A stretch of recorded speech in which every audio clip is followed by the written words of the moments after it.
And welcome back to my YouTube channel Only GS Classes. So today in this video we are covering the next lecture of geography, basic concept about globe.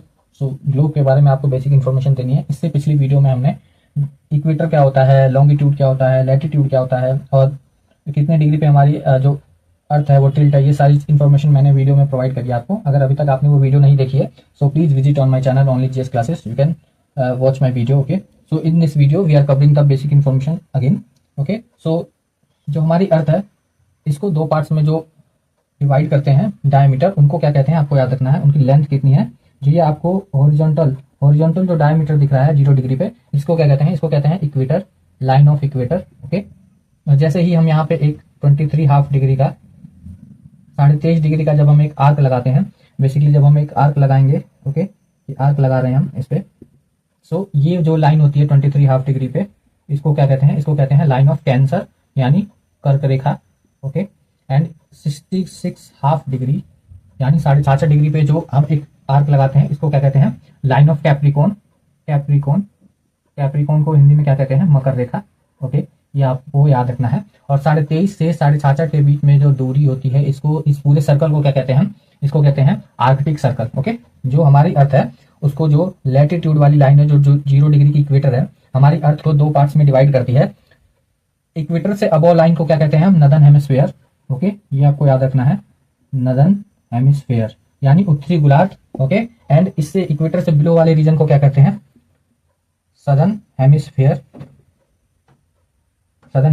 यानी दक्षिणी गोलार्ध। Okay, सो हमारी अर्थ 4 parts में divide है। ये east हो जाएगा, okay, ये ईस्ट हो जाएगा, ये वेस्ट हो जाएगा, ये नॉर्थ, ये वाला एरिया जो है ये इससे अबव वाला ये नदर्न हेमिस्फीयर हो जाएगा और ये सदर्न हेमिस्फीयर। ओके, तो एक चीज आपको और ध्यान रखनी है, जो हमारी अर्थ है वो उसका ओरिजिनली शेप ये नहीं है जो भी आपको इसमें दिख रहा होगा, क्योंकि जो हमारी अर्थ है वो नॉर्थ पोल और साउथ पोल पे हल्की सी बल्ज है, जिसके कारण बल्ज होने की कारण, बल्ज मानी चपटा होने की वजह से इन दोनों के जो डायमीटर है, यानी जो इसकी वर्टिकल डायमीटर है, वर्टिकल डायमीटर कौन सा होगा, ये वाला जो वर्टिकल डायमीटर है इसको कहते हैं लॉन्गिट्यूड डायमीटर। इसकी जो लेंथ है वो आपको याद रखनी है, जो इसकी लेंथ कितनी है, इसकी है 12,714 किलोमीटर। ओके, और जो हमारी इक्वेटर लाइन वाला जो डायमीटर है, यानी जो हमारे ये डायमीटर है ये वाला, इसकी लेंथ कितनी है, 12,756 किलोमीटर। तो आप देखोगे इन दोनों के डायमीटर के डिफरेंस की वजह से जो हमारी अर्थ की शेप है वो प्रॉपर सर्कल ना होके हल्की सी इलिप्टिकल है। तो ये चीज आपको याद रखनी है, यानी एक अंडे की शेप की हमारी अर्थ है। और ये बात जो है ये किसने बताई थी, अरस्तु ने, जो एक महान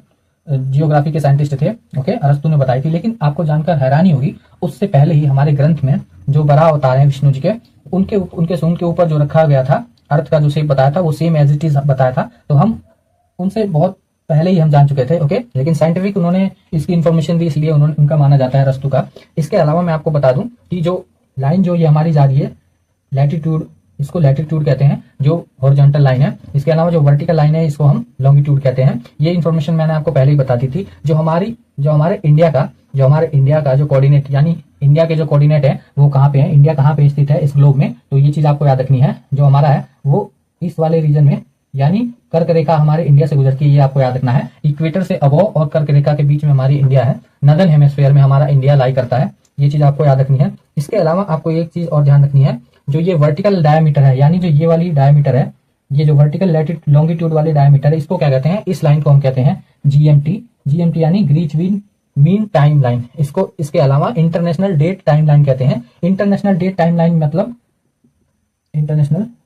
टाइम लाइन ये हम अगर किसी भी देश की कंट्री का हम जो टाइम फाइंड आउट करते हैं, यानी जो हम टाइम सेट करते हैं, तो यही इसी को रेफरेंस पॉइंट में लेकर हम किसी देश की कंट्री का टाइम सेट करते हैं। आपको पता होगा हमारे इंडिया में पहले 2 टाइम थे, एक चाय बागान टाइम अंग्रेजों के टाइम पे और एक नॉर्मल टाइम। लेकिन जब हमारा IMD है, इंडियन मेट्रोलॉजिकल डिपार्टमेंट, उन्होंने बाद में जो नॉर्थ वाले, जो हमारे नॉर्थ ईस्ट वाले रीजन है, यानी अरुणाचल प्रदेश, मेघालय, नागालैंड, इधर का टाइम लाइन अलग था, और जो हमारे इंडिया में जो नॉर्थ रीजन में चल रहा है उसका टाइम अलग होने की वजह से बहुत सारी प्रॉब्लम फेस करनी होती थी। फिर IMD में रिक्वेस्ट गई और IMD ने हमारी अभी इंडिया का जो टाइम जोन है वो सिर्फ एक ही बना रखा है।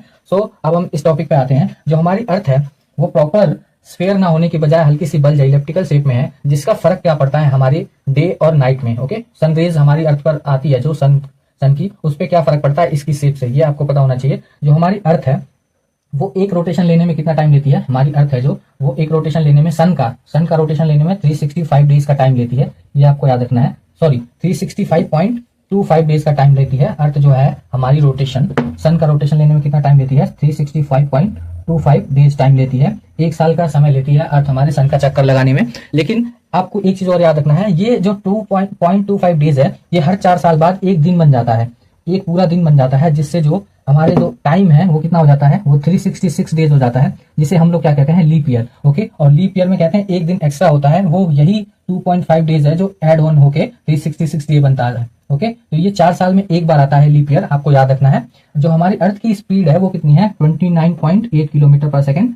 रोटेशन और रिवोल्यूशन में थोड़ा सा डिफरेंस होता है, ये आपको चीजें याद रखनी है, बिकॉज जो रोटेशन होता है, रोटेशन होता है कोई ऑब्जेक्ट अगर अपने ही चारों तरफ रिवॉल्व कर रही है, यानी राउंड लगा रही है, तो अपने ही एक्सिस पे, तो उसको कहते हैं रोटेशन। लेकिन जैसे ही कोई ऑब्जेक्ट है, यानी अर्थ है, अगर ये खुद के चक्कर लगा रही है तो इसको कहेंगे हम रोटेशन। लेकिन अर्थ अगर मान लीजिए यहाँ पे सन है और सन के चारों ओर चक्कर लगा रही है अर्थ, तो इसको कहते हैं रिवोल्यूशन। ओके, सो हमारी अर्थ जो है वो 23.5 डिग्री टिल्ट होने की वजह से, झुकी होने की वजह से अर्थ की सरफेस पर जो सनरेज है वो प्रॉपर नहीं आ पाती। यानी अगर हमारी अर्थ ऐसे ही शेप में होती तो जो सन की रेज आती हैं वो हमारे नॉर्थ और साउथ दोनों हेमिस्फीयर में प्रॉपर इसकी सनरेज पड़ती, यानी सूर्य की किरणें हर जगह एक समान पड़ती। लेकिन 23.5 डिग्री झुके होने के कारण हमारी अर्थ पे जो सन की किरणें हैं वो सिर्फ और सिर्फ नदर्न हेमिस्फीयर में ज्यादा पड़ती हैं। ओके, इक्वेटर लाइन पे। तो ये चीज आपको याद रखना है। इसके अलावा जितनी भी कंट्रीज ग्लोब पे पड़ती हैं, यानी जितनी भी कंट्रीज इक्वेटर लाइन पे पड़ती हैं या इक्वेटर के आसपास, मान लीजिए कोई कंट्री यहाँ पे है, ओके, या फिर अमेरिका, साउथ अमेरिका यहाँ पर है,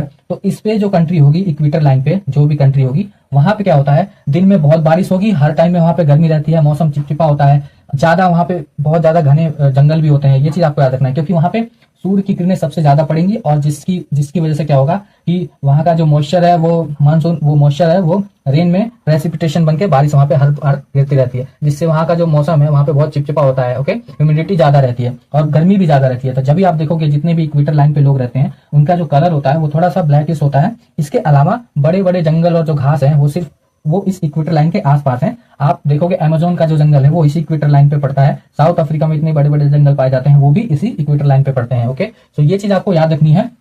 और इसके अलावा मैं बता दूं आपको, अर्थ जब सबसे नियरेस्ट होता है सन के, तो वो कौन सा डे है आप कमेंट बॉक्स में बताओगे। ओके, और सबसे दूर किस दिन होता है ये चीज आप कमेंट बॉक्स में बताओगे।